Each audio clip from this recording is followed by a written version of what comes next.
welcome to Decoding Devy. I'm Brandon Haye, and you can find me on Twitter at HayeB3. And we are brought to you by the IDP Guys. Make sure to subscribe to the YouTube channel. We have tons of great content on there. So today we're going to talk about the final rookie rankings, or the rookie rankings after the NFL draft, after we have the landing spots. I'm going to go over how I have them right now compared to where I had them pre-draft. And then also I will give some rookie tiers for your Dynasty Rookie Drafts. So let's go ahead and get into it.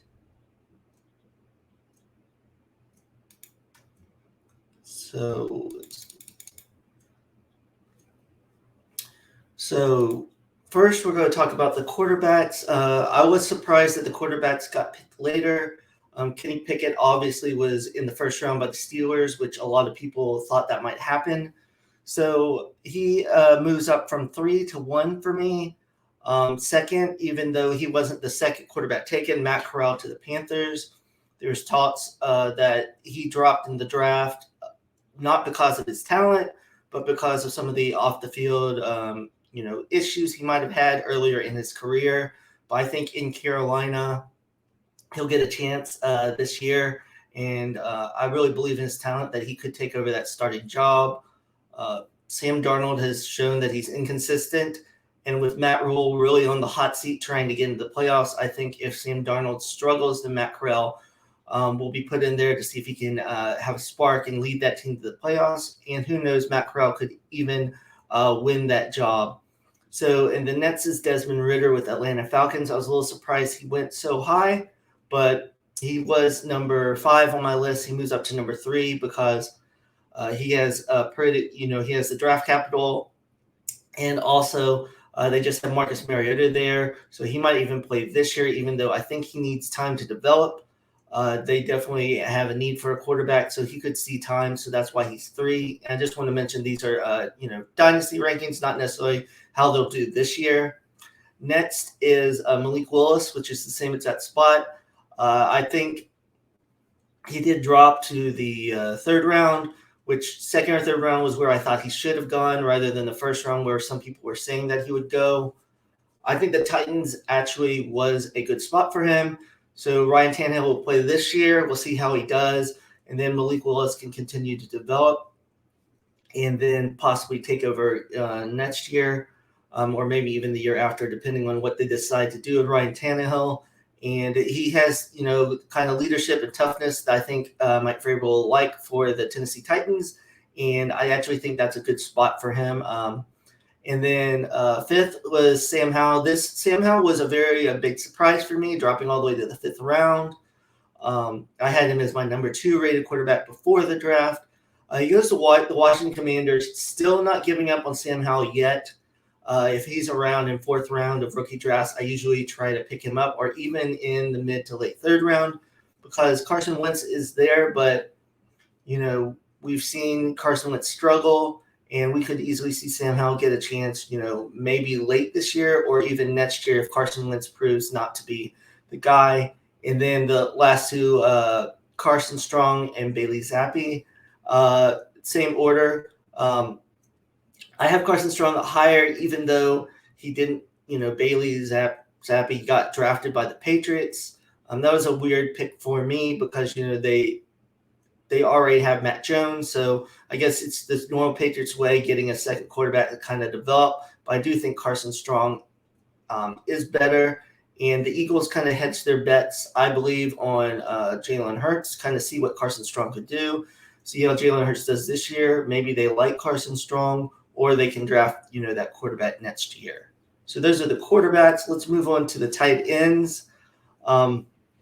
So the first tight end, like many thought, was Trey McBride. He went to the Cardinals. Same as pre-draft. I think he was the best overall tight end. There are some people that worry, even myself, about how this, impacts Zach Ertz. I don't think that'll impact him this year, but I think Trey McBride will be that tight end in the future. And on that strong offense, that's a good spot for him. Second, Greg Dulcich. He went to the Denver Broncos, which I really like, even though they have Albert O. He's going to be more the inline blocking tight end, and Greg Dulcich can be split out a little bit more, a nice pass receiving tight end. And I think that could go really well with Russell Wilson. So I have him second. Third, I have Jeremy Ruckert. I moved him up one from our pre-draft rankings. He got drafted fairly high, and also to the Jets. They do have some tight ends that they signed this year, but I think Ruckert might be the most talented, and he might eventually take that job over in a couple years. And then I have Cade Otton, who's slot down one spot. I do like the landing spot here to the Tampa Bay Bucks. He might even get serious playtime as early as this year because they haven't really said what's going on with Gronkowski, if he's going to come back. They lost O.J. Howard. They need a tight end there, and we know Brady likes to throw to his tight ends. Cade Otton is one of those guys that tight ends I like coming in as rookies that are good blockers, so they get on the field quickly. I think he could be, kind of the same thing as a poor man's Gronk. He can block and he has good size and not a bad route runner. Not a ton of production at Washington, but their quarterback situation was not very good the last couple of years. So I think I'm very high on him. And then Jelani Woods went to the Colts. I had him 10th on my rankings, moved him up to 5 just because there's not a tight end starter, that's established there. They have Granson, and then they have Mo Alley Cox, which I'm still waiting to break out. But Jelani Woods, he's still going to need to learn the tight end position, but he's a big body, and they could definitely use him down in the red zone. And then with the Titans, Chig Okonkwo from Maryland, they don't really have a tight end set. Well, they have Austin Hooper, which, he's on a 1-year deal, but I could see Chig getting some time there once he learns the position. Kind of the same with Jelani Woods, a big, fast tight end. He moved up from 8 to 6 for me because the Titans do need that spot there. I think he could be used similarly that they used Johnny Smith there. Just move him around. And then 7 is Jake Ferguson. He was 5 pre-draft. Went down a couple just because, there's Dalton Schultz there. But depending on what they do with him or even using 2 tight end sets, I really like Ferguson there on, with Dak Prescott. I think that's a good spot for him. And then I didn't have Daniel Bellinger on my list, but he did go to the New York Giants, and they don't they have Ricky Seals Jr., but they don't really have that tight end since they let Evan Ingram go. So I could see Bellinger kind of making a name for himself with Dable, using Dawson Knox. It took Dawson Knox a couple years. Maybe Bellinger will kind of be in that same role with the Giants in a couple years. For 9, Cole Turner, same spot as my pre-draft. I like it. I actually like the landing spot with the Commanders. They do have John Bates, and they do have Logan, but with Logan's injuries last year and Bates, still developing, I think Cole Turner is a big-bodied tight end that they could use in the red zone. And I'd like to see how they could develop him, to be a better blocker, kind of the same thing they did with Logan. And then lastly is Isaiah Likely. I had him as high as 6, but he went to the Ravens, which usually would be good because they're a tight end heavy team. Lamar Jackson has targeted tight ends 49% of the time. I know most of that is the Mark Andrews, but they did draft Charlie Kohler in the 4th round also. So they drafted 2 tight ends in the 4th round. So I don't know how they're really going to utilize their tight ends, but I think Likely can be split out more. So that's why I put him ahead of Kohler in that spot.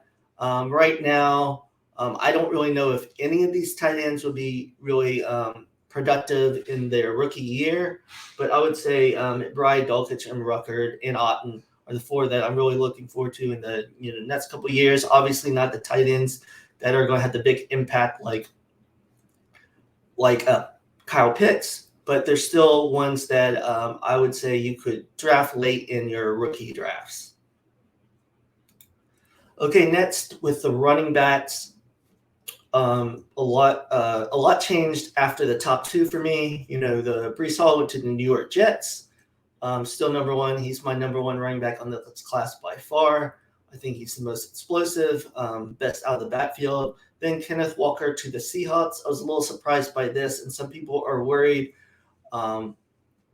but because of his lack of his pass catching, but which he did not have a lot of opportunity. But I argue, especially his 2 first years at Wake Forest, they didn't really throw to the running backs, and Michigan State didn't really either. But he is more than capable of catching the ball. Not saying he's as dynamic as Breece Hall, but I don't think that he's a horrible receiver. It just depends on what Seattle's going to do. And with injuries, Rashard Penny early in OTAs, Walker might walk in there and take the role outright. So I had Isaiah Spiller at 3, but he really dropped, and he ended up going to the Chargers, which isn't a great place for him. And the Buffalo Bills picked James Cook in the 2nd round. If you didn't, hear, they would try to sign J.D. McKissick early on to have that kind of pass-catching running back role, and I think James Cook is just a more explosive player in that sense. I think Devin Singletary still has a role in that team, but I think James Cook is going to be the pass catching back, get 5-7 carries, early on. But in that offense, he's going to be explosive and be a PPR monster, I think, from the running back position. So that's why I have him as 3. On my pre-draft rankings, I have Jerome Ford 4, and he really fell to the 6th round to the Browns, so he's way down on my board. But 4th at Dameon Pierce, he went in the 4th round to the Texans. That's actually a good spot for him, I think, because they really only have Rex Burkhead and Marlon Mack, who is still coming back from the Achilles. I think Pierce could take over, that job. So in the 4th round, they might look, since the Texans have so much, they might give Pierce, if he can win that job, more than a couple years, even though he was a 4th round pick, because they need to address so many other spots. 5 was Rachaad White, which was the same. He went to the Buccaneers. I'm not as high on that spot because they have Leonard Fournette, and I just don't know how they'll use White. I really like Rachaad White as a player. He's a good runner and a great receiver out of the backfield. I think if he can get the trust of Brady, then that's something that could get him on the field. Like I said, Brady seems to love to check it down to Leonard Fournette, but Fournette, might only be left for another year. Who knows what happens with Brady? But I still like White's talent there, and there's not, a running back that's signed long-term there. Next, Brian Robinson moved up from 8 to 6 for me. I was surprised the Washington Commanders took him, but they apparently want to, have a little kind of a running back platoon. They really like him. There's been talks about, using him and Antonio Gibson like Rivera did in Carolina with D'Angelo Williams and Jonathan Stewart. Even more reports out that the Antonio Gibson's usage can go up and down week to week. So I think with Brian Robinson and Antonio Gibson, they're going to split time. It might, differ each week who's going to get the all the work. I think Brian Robinson might get the goal line carries. I think Antonio Gibson would get some of the passing work. And then obviously JT, because it will get passing work, the more the passing work, he'll probably be a more steady player week to week just because of the PPR numbers. And then I have Isaiah Spiller going to the Chargers. He's going to have a role there, but this is a big drop, 3 to 7 for me. Many were before last college football season are talking him being the number 1 back in this class. They have Austin Eckler, obviously the main back that gets the pass catching, and then last year he did get the most carries he's ever gotten. So I think they might try to trim those down. And they've drafted a couple running backs, in the 4th or 5th round the past couple of seasons, not really like them. So I think Spiller might be that complementary back that they have, but he just will have a low ceiling, but he could get do well certain weeks depending on the goal line work he will get. So he's someone that definitely would draft, but not overly high or depend on him week to week.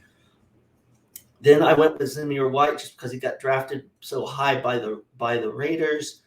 There's the uncertainty with Josh Jacobs, but even if they let Jacobs walk, I don't believe Zamir White will be the only feature back. He's more of a first, second down traditional back. He's not very good, catching the ball. Film shows he kind of struggles with that. So that's why I have him here, but he did move up quite a bit from my pre-draft rankings. I didn't think he would be drafted this high.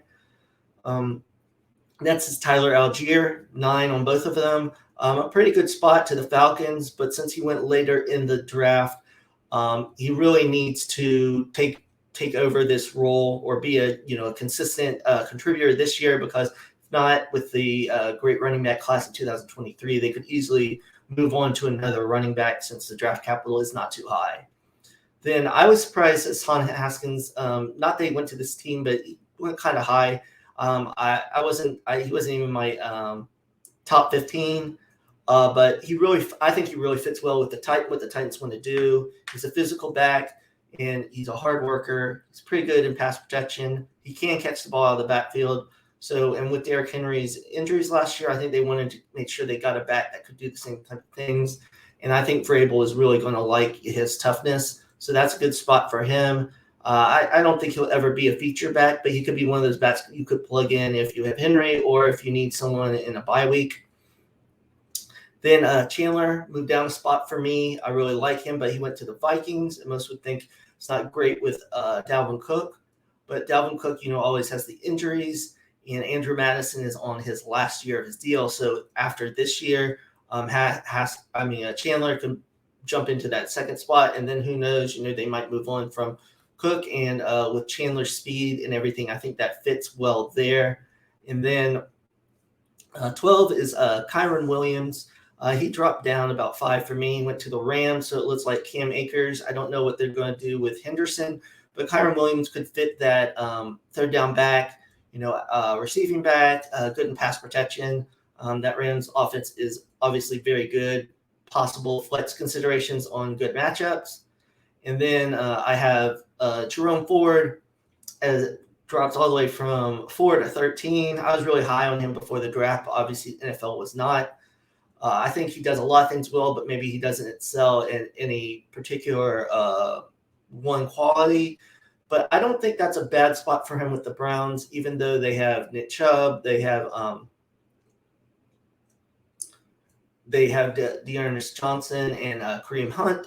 But Kareem Hunt and Dearness Johnson are on the last year of their deals, and they will be unrestricted free agents next year. So if you look at that, Ford could get some work as quickly as next year. And then, we'll see. And they do like to use multiple backs since it's the fancy system. So that's obviously a positive. And then Tyler Beatty, he dropped from 11 to 14 for me. I know the Ravens backfield is good. They have a bunch of people back there, but he has a great skill set as a pass catching back. And I think they could utilize him in multiple roles, split him out wide. And then lastly, I have Abram Smith at 15. He was 6 for me, so he really dropped. But even though he was not drafted, I like him a lot with the Saints, because they did bring in Mark Ingram last year because Tony Jones wasn't really providing that more physical runner, the complement to Alvin Kamara. And Alvin Kamara had a lot of carries, more than I think they want to give him. So I think Abram Smith could come in there. And a couple others that did not. Jaylen Warren was another one that was on my list at 13. But he did get undrafted free agent deal with the Steelers, and I like that for him there to be behind Najee, because they don't have a solid backup there, so he could be there and probably not get a lot of play, but you always want those guys that are just one injury away. So probably not drafting him, but a great undrafted free agent pickup. So now let's go to the wide receivers.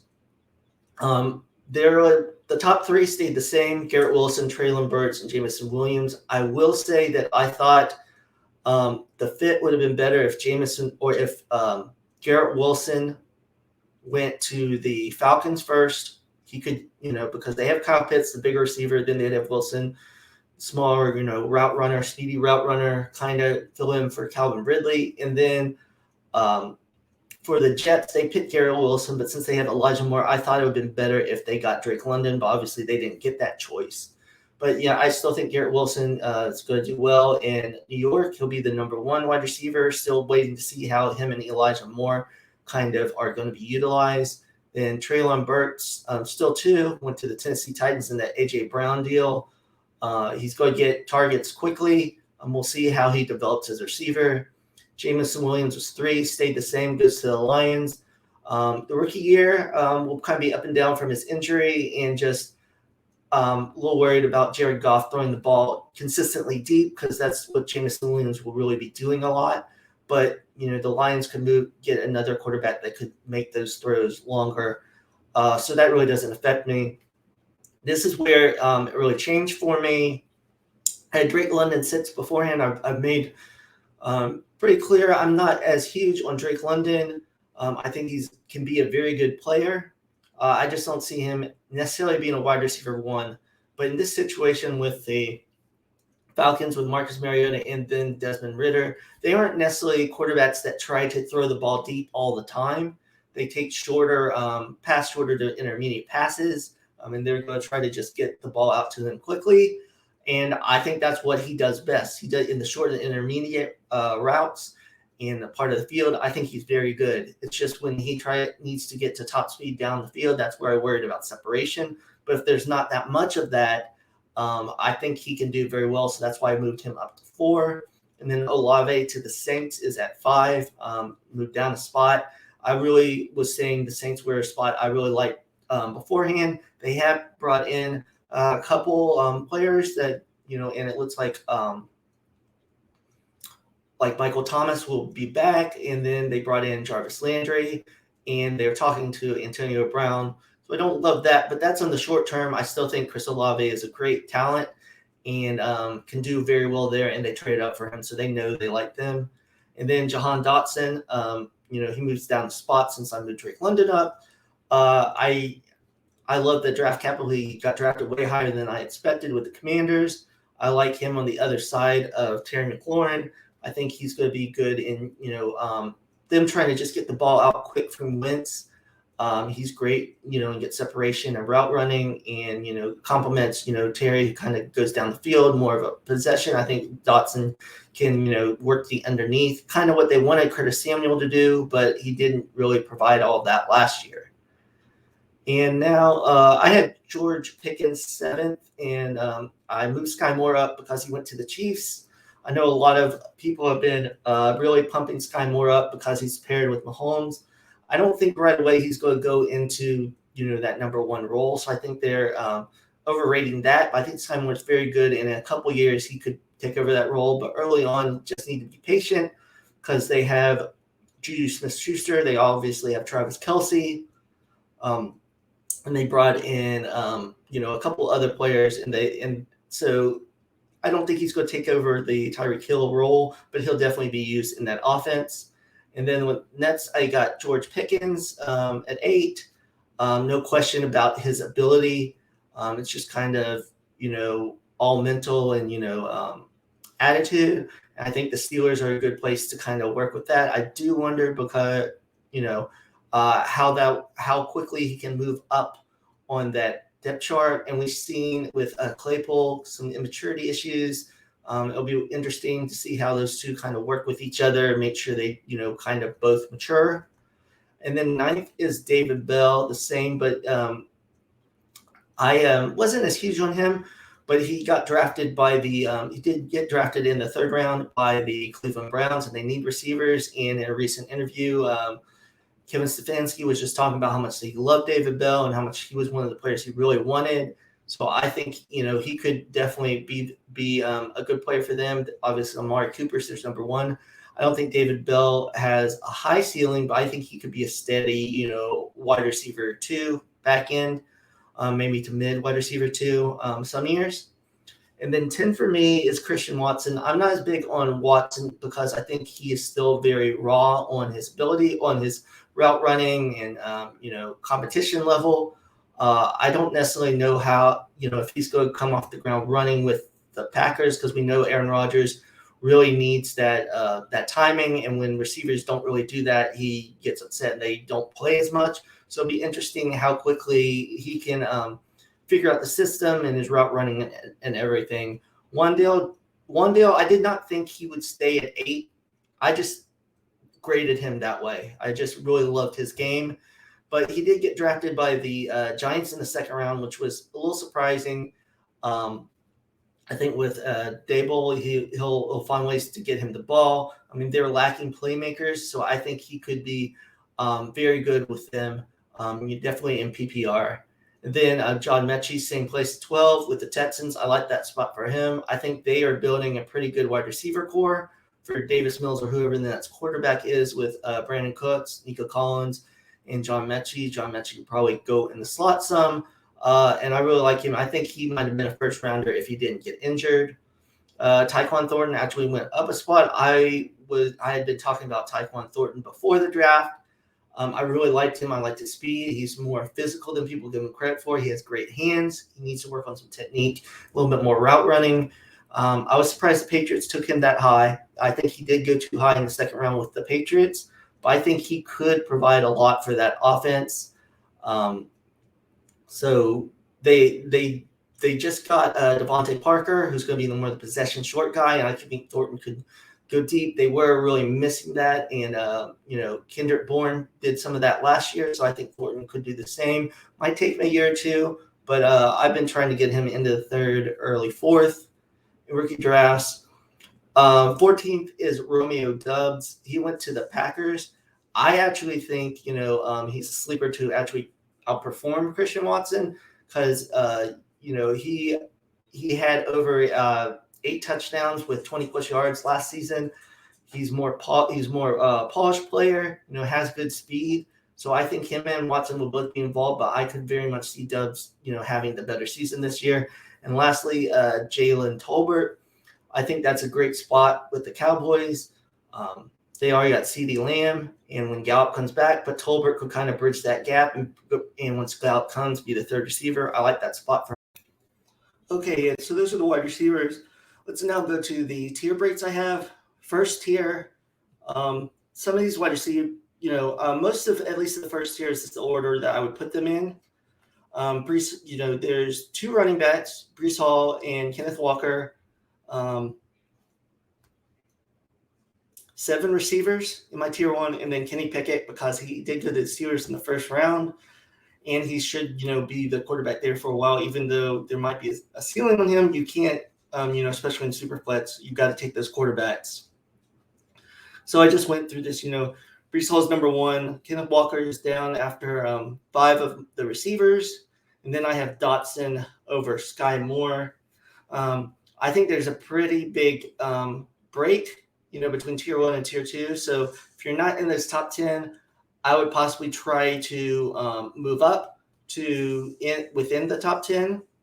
And also, I think in tier 2, especially in the second round, early on, probably pick 1 to pick 6. I really like, but after that, I don't really like. So you might, if you can't get into those spots, I might try to trade some of those picks for some of the people that really love rookies for 2023 picks. So maybe try to kind of get some of those picks if you're behind these tiers. So that's tier 1. Tier 2 for me is James Cook. As I said, with the Bills, he's the 3rd running back, but I think there's a pretty big drop off from the first 2. Then we have Pickens and David Bell, Christian Watson, 3 receivers that I talked about. I do like them, but I think they're definitely down from the 7 that in tier 1. Good players, but other than Pickens, I don't see him, elevating past those other guys. Solid receivers in good situations.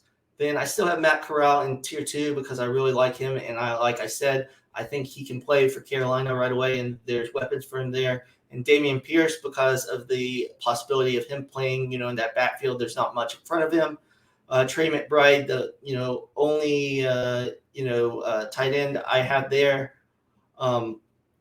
Really like him, in that tier 2. Some people in tight end premium are going to draft him in tier 1 or the first round, and I just wouldn't do that. I don't think there's a big enough gap in between those tight ends like Dulcich or Ruckert. So I wouldn't necessarily do that. And then we also have Wan'Dale Robinson and John Mechie. I think they're in good situations in New York and Houston. So I still have them as a tier 2 based on their ability. And both of them had very productive years in the SEC last year. And then lastly, I have tier 3. Rachaad White falls there just because, I'm unsure about the running back situation in Tampa Bay. Then we have Ritter and Willis there. Pretty much, if any of the quarterbacks get to the third round, I'm going to pick those because I know they did not necessarily get as high draft capital, but in the third round, you don't really know if you're going to those are going to hit anyway. So I would much rather have the potential of a quarterback in Superflex. Say Desmond Ridder has a couple of good games, then you could flip him and get way more value for him. Then I have Dulcich there, Thornton, Brian Robinson, Zamir White, and then closing out with Romeo Doubs and Jalen Tolbert. I think they're kind of sleepers, but I still kind of worry about their situations. Not that they'd be good players, but how fantasy relevant they would be. But still kind of, all of those, late second, early third. So I will say, just in closing, some of the drafts that I've been a part of, I have seen Drake London getting picked, as early as second. I've seen Sky Moore kind of going up to 5. I've seen Christian Watson really high. So say you're in pick, I guess 6 to 9, and you like 4 of those players, and you think and someone's trying to move up for Christian Watson, I would make that deal, drop back a few spots, still get the player you want, and get more capital. Maybe you could get a second round pick for 2023, which there's going to be plenty of talent. James Cook has been going very high too, so I'm just not willing to take James Cook in the first round. Early second, I would. Same with Pickens, and Bell has been getting higher and higher. You used to be able to get him late second. Now you're probably going to have to do early second. Same with Pierce, probably around that spot. Wandale, it's been really varied. I've seen him go in the middle of the second all to middle of the third. In the third, you push that for Wandale right away. Also, White's go. Some of the tier 3 have gone higher than I think they should, like Willis and Rachaad White. Even Zamir White, because they see that Josh Jacobs, isn't going to be back possibly. So, but these are at least how I would break down the tiers. So that is it for my rankings on rookies. Make sure you subscribe to our channel. We have tons of mock drafts coming out week to week, where we have the on Sleeper, and then we have a couple people on staff that kind of talk through the picks. So make sure you don't miss that. We're going to try to keep on doing that all season, and make sure to keep in tune, because the next episode of Decoding Devy, I'm going to go over my updated 2023 ranks and some of those 2023 players that you should be looking out for this season for drafts coming next year. So thanks for tuning in, and don't forget to subscribe, and I'll talk to you guys next episode.